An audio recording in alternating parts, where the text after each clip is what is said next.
State transport কর্পোরেশনে নিযুক্ত conductor পারিশ্রমিক বাড়িয়ে মাসে 16,000 টাকা করার প্রস্তাব করা হচ্ছে।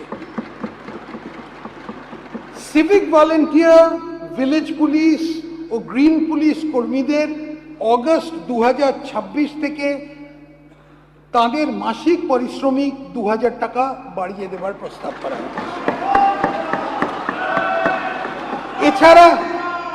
এছাড়া হোমগার্ড ও এনভিএফ কর্মীদের মাসিক পারিশ্রমিক 2,000 টাকা বৃদ্ধি করা হচ্ছে।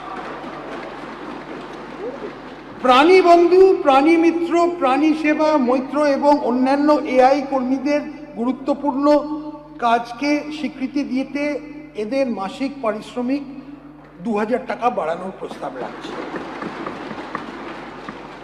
Village resource persons, vector control team, vector surveillance team এদের দৈনিক পরিশ্রমে বর্তমান হার যথা 200 টাকা ও 175 টাকার উপরে আরও 100 টাকা বৃদ্ধি করা হবে। অবসরপ্রাপ্ত সাংবাদিকের পেনশন মাসে 5,000 টাকা দেওয়া হবে।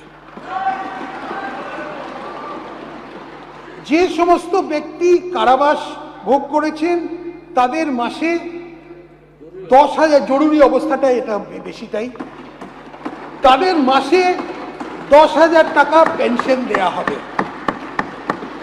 রাজনৈতিক বিশ্বাসের জন্য মিথ্যা ও ভিত্তিহীন মামলার শিকার হয়েছেন তাদের সংগ্রামী ভাতা দেয়া হবে।